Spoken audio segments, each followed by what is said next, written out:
Hello দর্শক, আসসালামু আলাইকুম। আশা করি সকালে ভালো আছেন। তো দর্শক, আমার হাতে যে গাছ দেখতে পাচ্ছেন তো দর্শক, এটি একটি কমলি শাক গাছ। তো দর্শক, এই কমলি শাক গাছগুলো কিন্তু আপনারা চাইলে কিন্তু নিজেরা চাষ করতে পারেন। তো দর্শক, এই কমলি শাকগুলো চাষ করলে কিন্তু আপনারা প্রচুর পরিমাণে লাভ আনতে পারবেন। তো দর্শক, এতে কিন্তু আপনাদের এই কমলি শাকগুলো কিন্তু বাজার থেকে কিনে নিতে হবে না। তো দর্শক, এই কমলি শাকগুলো যদি আপনার সাথে সাথে আপনাদের এই কমলি শাকের বীজগুলো বাজার থেকে কিনে আনতে হবে। তারপর সেই বীজগুলো আপনাদের প্রতি জমিতে কিংবা আপনাদের পুকুরের পাড় দিয়ে এই কলমি শাকের বীজগুলো কিন্তু ছিটিয়ে রোপণ করে দিলেই আপনাদের কলমি শাকগুলো কিন্তু আস্তে আস্তে প্রচুর পরিমাণে বড় হয়ে যাবে। যখন পুরোদমে এরকম বড় হয়ে যাবে তখন সেই কলমি শাকগুলো আপনারা তুলে নিয়ে বাজারে বিক্রি করতে পারবেন এবং পাশাপাশি কিন্তু আপনারা নিজেরাও সেই কলমি শাকগুলো কিন্তু খেতে পারবেন। তো দর্শক, এই কলমি শাকগুলো চাষ করে কিন্তু আমাদের কৃষক ভাইরা কিন্তু প্রচুর পরিমাণে লাভবান হয়েছে। তো দর্শক, আপনারা চাইলে কিন্তু এই কলমি শাকগুলো চাষ করে ভালো ধরনের লাভবান হতে পারবেন।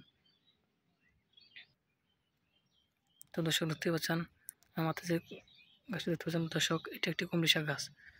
তো দর্শক, এই কলমি শাক গাছগুলো যদি আপনারা চাষ করতে চান তাহলে আপনাদের এই কলমি শাক গাছের বীজগুলো বাজার থেকে আনতে হবে। তারপর সেই বীজগুলো আপনাদের প্রতি জমিতে কিংবা আপনাদের পুকুরে পাড় দিয়ে কলমি শাকের বীজগুলো ছিটিয়ে রোপণ করে দিলে কিন্তু আপনাদের কলমি শাকগুলো কিন্তু আস্তে আস্তে কিন্তু এরকম প্রচুর পরিমাণে বড় হয়ে যাবে। যখন পুরোদমে এই কলমি শাকগুলো বড় হয়ে যাবে তখন সেই কলমি শাকগুলো আপনারা তুলে নিয়ে বাজারে বিক্রি করতে পারবেন এবং পাশাপাশি কিন্তু আপনারা নিজেরাও সেই কলমি শাকগুলো খেতে পারবেন। তো দর্শক, আপনার চাইলে কিন্তু এই কলমি শাকগুলো কিন্তু চাষ করতে পারেন। তো দর্শক, এতে কিন্তু আপনারা প্রচুর পরিমাণে লাভবান হতে পারবেন। দর্শক, আমাদের কৃষক ভাইরা কিন্তু এই কলমি শাকগুলো চাষ করে কিন্তু প্রচুর পরিমাণে লাভবান হয়েছে। তো দর্শক, আপনারা চাইলে এই কলমি শাকগুলো চাষ করে ভালো ধরনের লাভবান হতে পারবেন এবং পাশাপাশি কিন্তু আপনারা নিজেরা এই কলমি শাকগুলো কিন্তু খেতে পারবেন।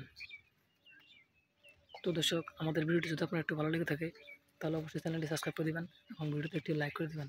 ধন্যবাদ, সকলকে ভালো থাকবেন। আসসালামু আলাইকুম।